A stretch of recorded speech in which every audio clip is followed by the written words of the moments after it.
jooytoo bu mujj bi dañoo wax ni financement bi génn na wax na ko waa F9 wax na ko fu ne. moo meeru Fandène. waaw moo meeru Fandène.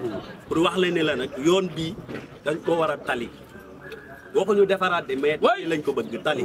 parce que li fi génn ci ressource dem ci commune ci Thiès kenn xamul nu mu toll fii ku 5 minutes lañ ko baare mu fees dell kon yoon bi yoon bu mag la parce que boo fi jaaree di nga dem ba Mbour boo jaar yoon bi dafa bëri ñoo xam ne du ñu jóg pour ñaxtu moo tax tey seen yëpp ak Baye ak maire yëpp jóg pour lan mooy suñu làmmeñ dem ba ca président Sonko ak Diomaye ñoom la ñu tàllal seen suñu loxo parce que jéggi nañ leen ñoom parce que bañ ko waree defar dafa yàgg ñun nag bu ñu guddee àll liñ fiy wax sànq bu ñu guddee àll sax dañuy dégg pour duñu jaar yoon bi pour ñu ñëw yéen a ko gisandoo parce que filmé ngeen ko ñun boole nañu suñuy dërëm boole suñuy ñaar dërëm boole suñuy doole pour defar yoon bi. commissaire bu doon waxee nag xaalis bi yemb na te moom nekkatul ci gouvernement bi El Malick Ndiaye moo yor léegi wàllu yoon nag dem ak bi lu ngeen koy wax.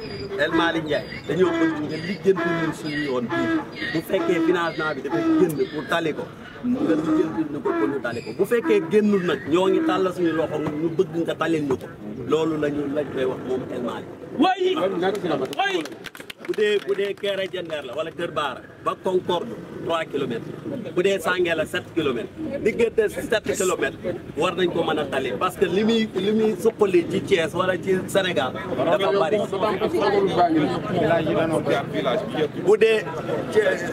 bu dee yoon bi ñaari commune de ko seq bu dee commune Fandène 36 villages la.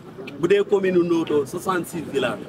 67 villages comme 67 villages ak 36 villages séq benn yoon kon war nañ cee def ay matukaay ba yoon bi rek tax loolu rek ñoo ngi leen di ñaan Diomaye ak Sonko bi dimbali ñu ngir yàlla. waaw maire Gadiaga dëkk F9 maire Gadiaga man maay maire Gadiaga dëkk cité F9. Samba Gueye yan métti la leen yoon bi indil.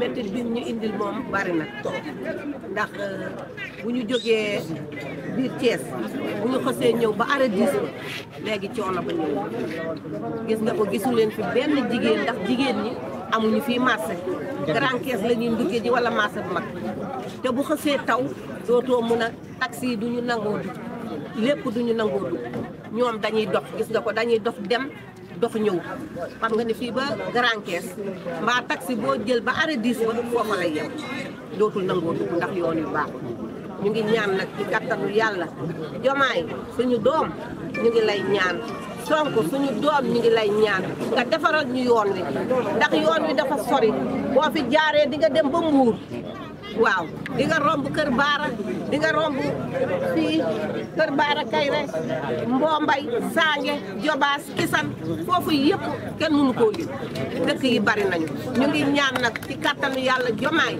yàgg nañ koo wax nag suñu góor ñaa ngi nii suñu doom yaa ngi nii yàgg nañ koo dox ci Augustin doxul léegi nag ñu ngi la koy ñaan yow Diomaye ak Sonko sa papa yi sa yaay yi sa morom yi sa mag yi ñu ngi la koy ñaan nga defaral ñu ko yoon wi jógee arrêt 10 ba dugg ba biir Jobaas ñu ngi la koy ñaan nga defaral ñu ko.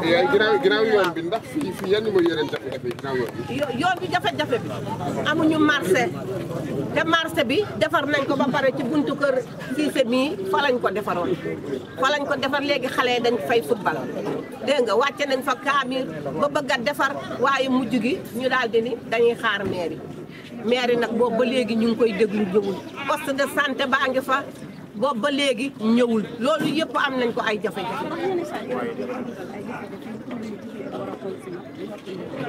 jigéen bu war a toll tamit loolu tamit jafe-jafe la man mii sama goro matu na ma di ko yóbbu aw ma oto bu ko yóbbu ba damaa mujjee jëkkëram sapeur la nekku fi dañoo mujjee woo sapeur pompier moom moo ñëw moo jóge Thiès ñëw moo jóge foofu ñëw jël si ko yóbbu ko benn keneen ki ci desit damay dox ndax booba day taw aw ma oto aw ma dara ñuy dox ba ca yoon ba am na ku dëkk cité F9 defe naa Matar Balla de ma dégg nga moom moo ñëw dajeeg man ma arrêté ko ma daal di koy wax mu daal di may yóbbu ba hôpital mu am doom. maanaam ñàkkum poste de santé moo leen indi loolu.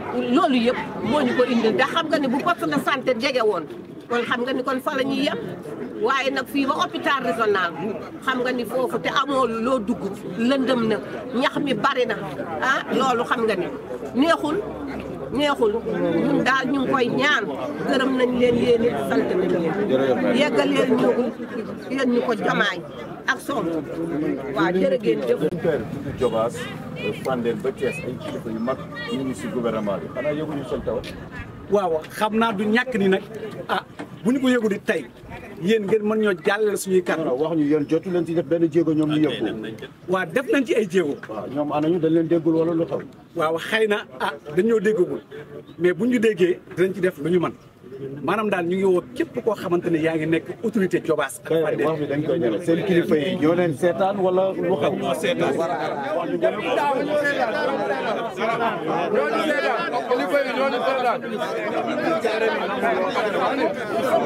fi wàcc 4 heures Sange centre doxe fa ñëw ba sànc gi ak 4 heures est-ce que loolu jaadu na bu ñu amoon yoon bi baax na kon du ñu am kalandoo ku nekk di fay 100 francs ñu bokkuloo kalandoo bu ñu wàccee 4 heures ñu def groupement ñu wàcc foofu la ñu doxee loolu jaadu am lu ñu tiis ci yoon bu siis laa tudd Sange Sikca laa dëkk Dakar Bàmmeel man Xadi Fay laa tudd Dakar Bàmmeel lañ dëkk Sikca fi ñuy wax ñun ñoo gën a am coono ci yoon yi ñun dañoo doxa mu tax dañoo dégg kii bi ñu dox ñëw si ndax ñun bu ñu guddee mu taw Cees la ñuy fanaan dañuy fóot bu ñu xëyee dañuy tëj suñu kër yi di sonn ndax am lu ñuy jox suñuy doom kon nag yoon bi amuñu lenn yoon bu la ñu am bii mooy yoon bu cosaan bi moom la ñëpp ko amee ba Thiès dañoo sonn. Voilà, je suis venu aujourd'hui pour appuyer les habitants de Kébara, Sangue, etc. Donc voilà, parce que je les ai trouvés en train de faire des actions pour au moins avoir, pour manifester leur mécontentement par rapport à la qui devait être contrôlée depuis des années. Mais nous avons les mêmes problèmes, pratiquement, parce que même bien avant que je vienne chez moi, que je déménage, j'ai longtemps entendu donc, une organisation qui était née au niveau de F9, donc qui s'appelle F9, dirigée par Matarba, donc avec M. Gom, Matar Faye et Major Cissé, donc qui ne cesse vraiment de s'activer pour la réalisation de ces projets, à savoir les marchés, les routes, surtout la route qui sert, n'est-ce pas, donc de voie de communication entre la ville et la zone rurale. Les écoles, les dispensaires, etc. Décrivez-nous un peu l'état de la route. C'est une route qui est impraticable. Parce que quand tu quittes par exemple les passages assainies, donc de l'arrêt 10 jusqu'au dernier village, donc vous pataugez dans l'eau. En fait, c'est une piste. Non, c'est pas une piste. Okay. C'est-à-dire c'est une latérite. Donc c'est-à-dire ça, on avait mis la latérite. Okay. Et la population espérait avoir au moins une route. Mais je dis que c'était des bluffs.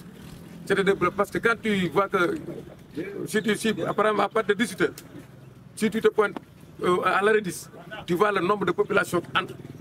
C'est-à-dire qu'économiquement, je dis que quand la ville se développe, économiquement, c'est grâce, n'est-ce pas, donc, au monde rural. Et la route là qui devait relier, n'est-ce pas, donc, ces deux zones, ces deux extrémités, donc vraiment laisse à désirer. Impraticable. Actuellement, c'est un frein à l'activité économique de ce village. Oui, c'est un vrai frein parce qu'actuellement, comme l'ont dit mes prédécesseurs, quand ça commence à pleuvoir, je crois que donc, toutes les activités vont cesser. Ça, c'est évident. C'est évident. Et puis là, on l'a constaté nous-mêmes. Si il y avait plus ce matin, vous n'allez pas venir ici. Parce que la route, là, très sincèrement, tu roules 10 mètres, 20 mètres, voilà, il faut entrer, n'est-ce pas, dans un petit marigot, entre guillemets. Vraiment, c'est une route, c'est ce qui pose problème à la population de F9, de Sinthiou, de Kerbara, etc. Et il paraît que le budget pourtant a été dégagé. Si, on avait dégagé, bon, c'est ce qu'ils disent quoi. Parce que le maire ne cesse de dire que bon, voilà, le budget est déjà dégagé. Mais jusqu'à présent, on ne voit que du vent. Pour 7 km. Non, mais c'est quelque chose qu'on peut régler ce problème. Aider la population, parce que le maire, même en tant que maire, moi je dis que le maire de Fandène. Le maire de Fandène, Augustin Tine, c'est ça, c'est ce que j'ai l'habitude de dire. Parce qu'un maire doit être à côté de sa population. Il doit savoir, n'est-ce pas, donc ce que souffre sa population pour au moins parvenir n'est-ce pas, à régler ça. Mais un maire qu'on ne voit pas, vous ne payez pas de F9 jusqu'à au dernier village, voir un arbre, on vous dit que c'est le maire là qui a planté ça ici. On ne le sent pas. Donc, qu'est-ce qu'on peut dire? C'est de la virtualité. Donc. Alors, quand il s'agit d'avoir des ressources dans ces villages-là, la commune n'hésite pas à venir. Non, c'est-à-dire que... J'ai dit c'est une contradiction. C'est une contradiction énorme. Parce que aussi, moi, je ne peux pas comprendre qu'une commune comme Fandène, vraiment avec, machallah, une forte population, donc constituée de commerçants, d'élèves, d'étudiants, il y a tout, hein, de soldats, d'infirmiers, etc. Donc, même pour aller au travail, il y a certains qui habitent ici qui travaillent en ville, des professeurs, des enseignants, des infirmiers, etc. Mais pour aller, il faut que tu sois en retard. Avez-vous interpellé Mais bien sûr, nous, on a fait une délégation depuis, ça fait presque 5 ans, M. Ngom. Vous n'allez pas me laisser mentir. Donc, ça fait presque 6 ans, M. Major. Presque 7 ans avant, on a été au niveau de Fandène, on a rencontré le maire. Mais vous savez une chose, en ce moment-là, il fut ministre et en même temps, il était maire. Mais lui, il travaille en tant que ministre avec le gouvernement, le président Macky Sall, mais il avait oublié sa commune. C'est-à-dire, pour lui, cette commune-là n'a pas de sens. Alors que si tu quittes par exemple de F9, je ne parle même pas d'ici, mais de F9 jusqu'à Fandène, il faut traverser plus de 40 villages, 40 quartiers plutôt, pour accéder, n'est-ce pas, donc, au niveau de Fandène, commune. Alors que de Parcelles à là-bas, c'est une route. Il y a des lampes, L'État, c'est la continuité. Même si M. Augustin reste maire de Fandène, il n'est plus ministre. Oui. Que dire maintenant aux nouvelles autorités? C'est-à-dire que c'est des autorités qui n'ont aucune importance pour nous. Hein. Nous, on ne les sent pas. Parce que, en tant que maire, vous êtes un élu du peuple. C'est le peuple qui vous a choisi. Donc il faut au moins gérer, régler les problèmes de la population. Que dire au nouveau ministre en charge des infrastructures? Bon, voilà, on l'interpelle, hein, parce que l'ancien régime qui était là, pratiquement, bon, je crois qu'ils ont failli à leur mission. Parce que pendant des années et des années, ils font des promesses non tenues. Ils ne respectent jamais leurs paroles. Donc je crois que ce nouveau régime, comme on parle de rupture, je crois que ce nouveau régime dirigé par M. Diomaye et Sonko, donc on leur tend la main pour qu'ils viennent au moins nous aider par rapport à ces problèmes que nous escomptons chaque jour. Merci beaucoup. Et là, je vous remercie.